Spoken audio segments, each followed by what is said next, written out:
C'est ici, dans ce château d'un familier des souverains, pour preuve les portraits offerts par le roi Louis XVI, que je vais enfin vous montrer le collier du scandale à venir. Ce fameux collier, sa copie, parce que l'original a malheureusement maintenant disparu à jamais.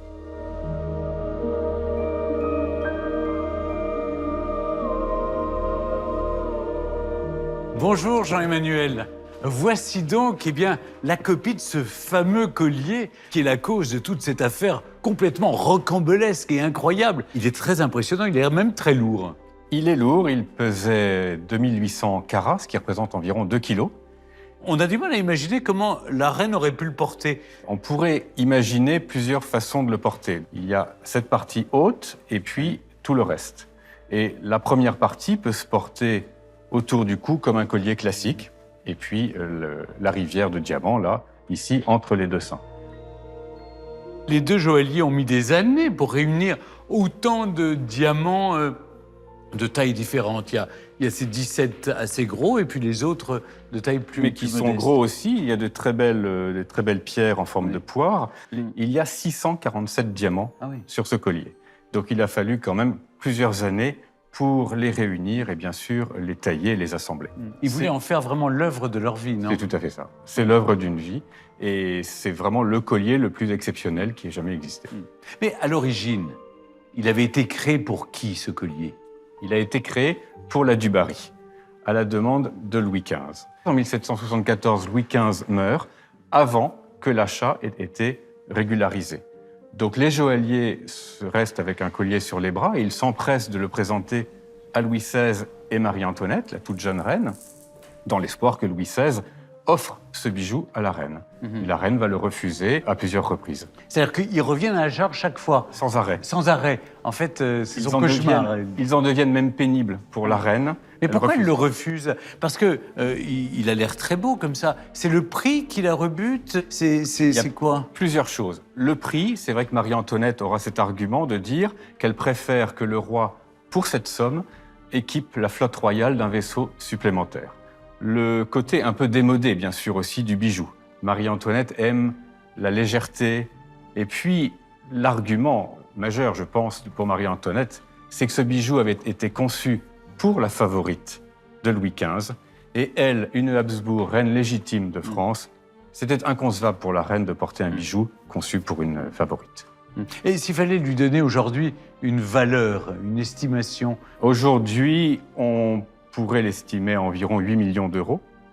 À l'époque, le collier valait l'équivalent de 4 châteaux en Île-de-France. Et c'est parce que cette valeur était astronomique que toutes les cours d'Europe l'ont refusé. Merci beaucoup, Jean-Emmanuel. Je vous en prie.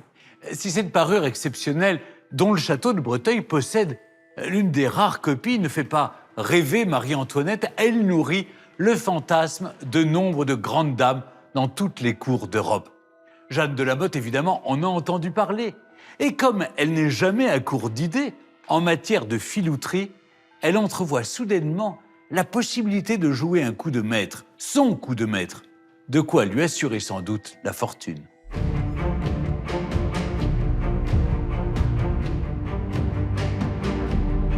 Lorsque Jeanne de la Motte découvre l'existence de cet extraordinaire collier d'une valeur inestimable, elle se met à rêver. Devant son miroir, elle s'imagine le porter telle une princesse qu'elle a toujours prétendu être.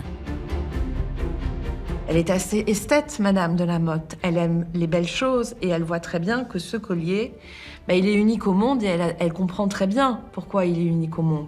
Elle est émerveillée. 640 diamants qui brillent de mille feux, 2800 carats. Quelle merveille! Il est pour moi, se dit Jeanne. Ce collier est certainement, enfin, la possibilité de véritablement mettre la main sur le trésor. L'ambition de Jeanne de la Motte à ce moment-là n'a plus de limite. Et elle se dit, il faut véritablement que je marque le grand coup, le coup ultime. Et ce coup ultime, Jeanne compte le réaliser en utilisant une fois encore le cardinal de Rohan.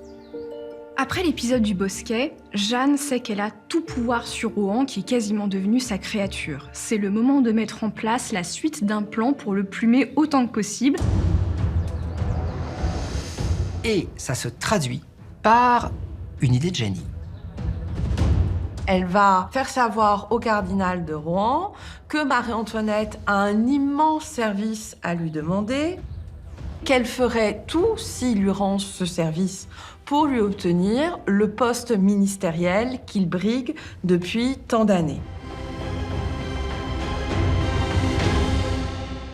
Elle va faire croire à Rohan que Marie-Antoinette veut acheter en cachette le célèbre collier par son intermédiaire. Évidemment, l'objectif est beaucoup plus simple, récupérer le collier pour pouvoir empocher l'argent qu'il représente.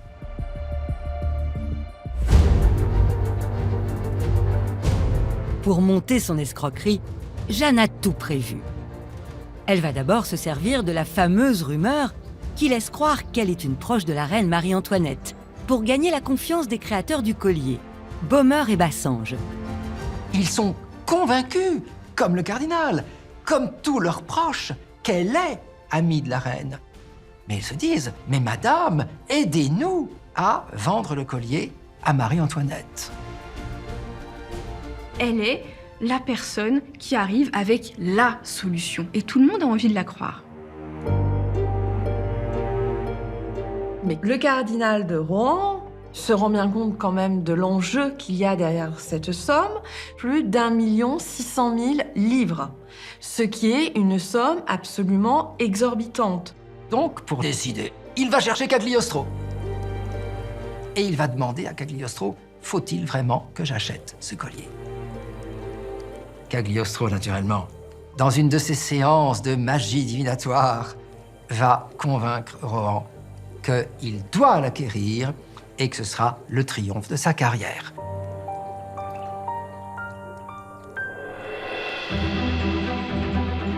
À présent convaincu, Rohan veut procéder au plus vite à l'achat du collier. Mais devant une telle somme, son secrétaire lui conseille de demander toutefois des garanties à la reine. Le cardinal requiert alors d'établir un contrat, négocié point par point. La reine s'engage à rembourser le cardinal par 4 virements de 400 000 livres qui seront payables à échéances qui sont précisées dans le contrat. Ce contrat, qui a été écrit par le cardinal de Rohan, est donné à Madame de la Motte pour que la reine le signe. Quelques jours plus tard, Madame de la Motte revient avec ce contrat signé Marie-Antoinette de France. Le document est un faux magistral. Entièrement rédigé par son amant, Rétaux de Villette. Jamais les reines de France n'ont signé autrement que par leur simple prénom.